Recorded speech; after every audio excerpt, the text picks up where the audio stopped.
কয়লা খনন হৈ আছে। ইতিমধ্যে যোৱা 24 তাৰিখে 3জনকৈ শ্ৰমিক নিহত হোৱা বুলি এক অভিযোগ উত্থাপিত হৈছে আৰু ইতিমধ্যে উদ্ধাৰ কাৰ্যও অব্যাহত আছে। তাৰে এজন বহিৰাষ্ট্ৰ শ্ৰমিক বুলি ইতিমধ্যে বিভিন্ন সংবাদ মাধ্যমত প্ৰকাশ হৈছে। এই ক্ষেত্ৰত আপোনাৰ প্ৰতিক্ৰিয়া কি হ'ব? চাওক, 1 নম্বৰ কথাটো হৈছে বহিৰাষ্ট্ৰৰ ইয়াতে শ্ৰমিক নিয়োজিত হৈ আছে। এই খবৰবিলাক আমাৰ ৰাষ্ট্ৰৰ ওচৰত, ৰাষ্ট্ৰৰ চোৰাংচোৱাৰ ওচৰত, ৰাষ্ট্ৰৰ যিটো অন্য ৰাষ্ট্ৰৰ পৰা ইয়াতে যেতিয়া মানুহ আহিব তেওঁলোকৰ ওচৰত তথ্যবিলাক আছেনে নাই, বা তথ্য নোলোৱাকৈ ইয়াতে যদি আহিছে এই কথা বতৰাবিলাক কেনেকৈ সম্ভৱ হৈছে, এইবিলাক ৰাষ্ট্ৰৰ প্ৰতিটো ভাবুকি হ'ব পাৰে। এই কথা বতৰাবিলাক স্পষ্ট। আৰু দ্বিতীয় কথাটো হৈছে যে এই ঘটনাটো যিটো ইলিগেল যিটো মাইনিঙত পৰি যে 2জনকৈ শ্ৰমিক যে 3জনকৈ শ্ৰমিক যে ঢুকাইছে, 2জন তাৰে আমাৰ মেঘালয়ৰ শ্ৰমিক আৰু এজন তাৰে নেপালৰ শ্ৰমিক। তো এই 3জন শ্ৰমিকৰ মৃত্যুৱে আচলতে উদঙাই দিছে যে পূৰ্বৰ ঘটনাবিলাকৰ পৰা আমি যিহেতু পূৰ্বতে প্ৰাঞ্জল মান বুলি এজন ঢুকাইছিল আৰু এই কেছটোত একদম সন্মুখৰ পৰা নেতৃত্ব দি আছিলোঁ, পূৰ্বৰ ঘটনাবিলাকৰ পৰা আমাৰ চিভিল প্ৰশাসনে, আমাৰ পুলিচ প্ৰশাসনে কোনো ধৰণৰ শিক্ষা নল'লে। এতিয়া কথাটো হৈছে এই 3জন যে ঢুকালে তাৰ কাৰণে জগৰীয়া কোন? 1 নম্বৰ জগৰীয়া আমি অভিহিত কৰিব বিচাৰিছোঁ, অসম চৰকাৰখন আজি তাৰিখত কাৰ হাতত আছে? SBS নামৰ কোম্পানীটোৰ হাতত আছে নেকি? যাৰ মালিক হিমন্ত বিশ্ব শৰ্মা, যাৰ বৰমূৰীয়া, যাৰ প্ৰশাসক এই কোম্পানীটোৰ প্ৰশাসক আমাৰ হাজৰিকা ডাঙৰীয়া, যাৰ অত্যধিক টকা খকৰ কাৰণে এই কাৰবাৰটো সংঘটিত হৈছে নেকি? পীযুষ হাজৰিকা, হিমন্ত বিশ্ব শৰ্মাৰ টকা খকৰ কাৰণে 3জনকৈ শ্ৰমিক আমি হেৰুৱাব লগা হৈছে নেকি? এই প্ৰশ্নটো আমি উত্থাপন কৰিছোঁ। আৰু সমান্তৰালভাৱে ইয়াত যিজন ভাস্কৰ শৰ্মা বুলি চৰ্দাৰ আছে, এই চৰ্দাৰজনে জানেনে নাজানে যে বহিৰাষ্ট্ৰৰ পৰা আহি ইয়াতে মানুহ কামত লাগি আছে, কয়লাত লগাই আছে, আৰু কোনে লগাইছে, কিয় লগাইছে, এই কথা বতৰাবিলাক হ'ব লাগে। আজি নেপাল ৰাষ্ট্ৰখনে অন্যান্য মাওবাদীৰ দৰে ইছ্যুবিলাকৰ পৰা মুক্তি পোৱা কেইবছৰ হৈছে? 2006 চনৰ পিছৰ পৰাহে এই কথা বতৰাবিলাক, বা 8 চনৰ মানৰ পৰাহে গোটেই কাৰবাৰটো তাতে শেষ হৈছে। তেতিয়াহ'লে ইয়াতে যদি শ্ৰমিকৰ ৰূপত যদি অন্ততঃ বহিৰাষ্ট্ৰৰ পৰা ভাবুকি দিব পৰা অন্যান্য ৰাষ্ট্ৰৰ এজেণ্ট যদি আছেহি, তেতিয়াহ'লে এইবিলাকৰ কাৰণে যদি আহিব লগা দিনত ভাৰত ৰাষ্ট্ৰৰ থ্ৰেট মুখামুখি হয়, তেতিয়াহ'লে এই কথা বতৰাবিলাকত আমাৰ ভাৰতীয় চোৰাংচোৱা পুলিচ বিভাগৰ চোৰাংচোৱাবিলাক কি কৰি আছে, এই প্ৰশ্নবিলাক হ'ব লাগিব। আৰু তৃতীয় কথা বতৰাটো হৈছে এই ঘটনাটোৱে আমাৰ বিশেষকৈ এখন ৰাজ্যত আৰু এখন বহিৰাষ্ট্ৰত আমাক সাংঘাতিক দুৰ্নামৰ সন্মুখীন কৰাইছে। আমি বদনামী হৈছোঁ। আপোনালোকে জানে যে এই ঘটনাটো ইলিগেল মাইনিং, এই শব্দটোৱে ইলিগেল। তো তাত কাম কৰি যেতিয়া মানুহ ঢুকাইছে, এই ধৰণৰ কাৰবাৰবিলাক আমাৰ এতিয়াও মাৰ্ঘেৰিটাত চলি আছে নেকি, বা ভাৰতত চলি আছে নেকি? ভাৰতৰ অসমৰ এই প্ৰান্তীয় মাৰ্ঘেৰিটা অঞ্চলত এতিয়াও কেনেধৰণে চলি আছে, এই কথা বতৰাবিলাক প্ৰশ্ন উত্থাপন হ'বই লাগিব। আৰু ইয়াতে যিসকল মাৰ্ঘেৰিটাৰ চৰ্দাৰজনে, ভাস্কৰ শৰ্মাই যিবিলাক সোঁহাতে বাওঁহাতে কৰি ৰাখিছে, বিভিন্ন পলিটিকেলি তেওঁৰ সোঁহাতে বাওঁহাতে যিবিলাক পিকচাৰ থাকে, সেইবিলাকৰ এই যিটো টিকক ৱেষ্ট কলিয়ৰী নামদাং এই অঞ্চলটোত কাৰ ৰাস্তাবিলাক আছে?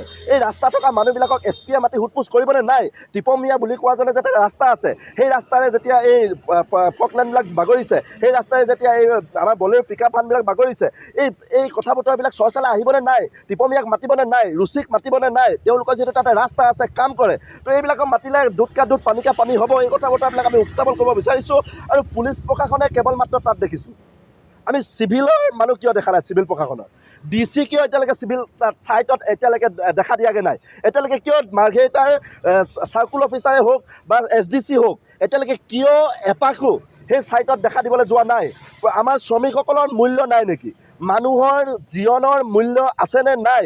মানৱীয়তাৰ খাতিৰত সেয়া লাগিলে বহিৰাষ্ট্ৰৰে হওক, বহিৰাজ্যৰে হওক, বা আমাৰ এই প্ৰান্তীয় অঞ্চলটো কোনোবা মৰাণ মানুহেই হওক, তেওঁলোকৰ মূল্য থাকিবনে নাথাকে? তেওঁলোকৰ কাৰণে এবাৰ ছাইটত যাব নোৱাৰে? এই প্ৰশ্নবিলাক আমি উত্থাপন কৰিব বিচাৰিছোঁ। আৰু SDC মুখ সোপা দিয়া হৈছে নেকি? পাল বুলি কোৱা DCটোক টকাৰ জোখেৰে মুখ সোপা দিয়া হৈছে নেকি? বিষয়টো লুকুৱাবৰ কাৰণে ব্যৱস্থা কৰিছে নেকি, যাৰ কাৰণে তেওঁ ছাইটত এবাৰো যোৱা নাই? এই প্ৰশ্নবিলাক উত্থাপন কৰিব বিচাৰিছোঁ। মিডিয়াত কেৱল মাত্ৰ আমি দেখিবলৈ পাইছোঁ, আজি আমি বাই টেলিফোনিকো যোগাযোগ কৰিছোঁ, ইয়াৰ SDPOৰ বাহিৰে কোনো উচ্চ পদস্থ বিষয়া এতিয়ালৈকে, আজিৰ দিনটোলৈকে দায়িত্ব সহকাৰে কৈছোঁ, এতিয়ালৈকে যে যোৱা নাই। এই কথাবিলাক কোনে উত্থাপন কৰিব? আৰু ইয়াত নিশ্চয় তেওঁলোক কোনোবা এখিনি জড়িত হ'ব এই 3জনকৈ প্ৰাণহানিৰ ক্ষেত্ৰখনত, নহ'লে কিয় নাযাব? এই কথা বতৰাবিলাক আমি ছাত্ৰ মুক্তি সংগ্ৰাম সমিতি, কৃষক মুক্তি সংগ্ৰাম সমিতিৰ ফালৰ পৰা উত্থাপন কৰিব বিচাৰিছোঁ। ছাত্ৰ মুক্তিৰ সময়ত কেনেধৰণৰ পদক্ষেপ ল'ব এই ঘটনাটোৰ ওপৰত?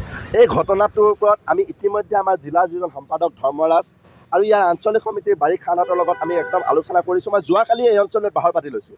বাহৰ পাতি তেওঁলোকক 11টা বজালৈকে এই কথা বতৰাবিলাকে পাতিছোঁ যে এই অঞ্চললৈকে বা ইয়াৰ লোকেল থানালৈকে আমাৰ মেঘালয়ৰ পৰা আহি আছে পৰিয়ালৰ লোক, তেওঁলোকৰ লগত একদম কথা বতৰা পাতি তেওঁলোকৰ আচলতে ডিমাণ্ড কি, তেওঁলোকে আচলতে কি বিচাৰে কথা বতৰাবিলাক এবাৰ পৰিয়ালৰ লগত পাতি ল'ব বিচাৰিছোঁ। তাৰোপৰি পৰিয়ালে আমাক কি ৰায় দিব এইবিলাক বেলেগ কথা, কিন্তু ইলিগেল যিটো কয়লাৰ এই ইয়াতে চলি আছে, মাইনিং চলি আছে, এই ক্ষেত্ৰবিলাক বন্ধ কৰিব লাগে বুলি আমাৰ দাবী থাকিব। সমান্তৰালভাৱে ইয়াত যিজন কয়ল ইণ্ডিয়াৰ যিজন মূল মানুহ GM, তাৰ তলতে যিজন মাইনিং যিজন ইঞ্জিনিয়াৰ বা চাহু বুলি যিজন আছে, এই বদমাচি টকা খকুৱা মানুহকেইজনৰ ওপৰত ব্যৱস্থা গ্ৰহণ হ'বনে নহয়? ইয়াত যিখন ছিকিউৰিটি পাৰ্চন আছে তেওঁলোকে প্ৰতিখন বলেৰো পিক আপ ভানৰ পৰা 200 টকাকৈ কালেক্টৰ হিচাপে তাতে আছে নে গোটেই পাটকাই পাহাৰ তেওঁলোক কয়ল ইণ্ডিয়াৰ যিটো এৰিয়া তাক সংৰক্ষণৰ কাৰণে আছে নে এই চুৰি কাৰ্যটোক সংৰক্ষণ কৰিবৰ কাৰণে আছে? এই প্ৰশ্নটো আমি উত্থাপন কৰিব বিচাৰিছোঁ আৰু এওঁলোকৰ ওপৰত ব্যৱস্থা গ্ৰহণ কৰিব লাগে। আৰু আমি এটা কথা স্পষ্ট কৰি দিছোঁ যে প্ৰাঞ্জল মৰাণৰ সময়খিনিতো ইয়াতে অচিটো একেটাই আছিলে মাঘেৰিটাত, এই আমাৰ লিডুত ফুকন বুলি কোৱা অচিটোতো আছিলে, বেলেগতো কোনোবা অচি নাই। তেওঁলোকৰ কিয় গাত নালাগে? এনেধৰণৰ ঘটনাবিলাক বাৰে বাৰে যে ঘটি থাকে, তেওঁলোকে কেৱল বৰমূৰীয়াৰ টেলিফোনটোৰ বাবে, বৰমূৰীয়াৰ অৰ্ডাৰটোৰ বাবে বাট চাই থাকিবলগীয়া হয় কিয়? আমি ছাত্ৰ মুক্তিৰ সংগ্ৰাম সমিতিয়ে এই কথা বতৰাবিলাক স্পষ্টভাৱে ফাদিল কৰিম আৰু কৰিয়ে আছোঁ, এতিয়াও কৈ আছোঁ, আহিব লগাটো কৈ থাকিম। স্মাৰক পত্ৰ য'ত দিব লাগে তাতেই দিম আৰু প্ৰয়োজন যদি হয় ফেমিলিয়ে যদি আমাক কয় আমি এই কথা বতৰাবিলাক আগৰ ঘটনাবিলাক দুগুণ উদ্যমেৰে যিধৰণে গুৱাহাটীলৈকে পোৱাইছিলোগৈ সেইধৰণে পোৱাবৰ কাৰণে আমি ইচ্ছা কৰোঁ আৰু এইখিনি ক্ষেত্ৰত পৰিয়ালৰো কোনোবা এখিনি কথা বতৰাবিলাক জড়িত হৈ আছে।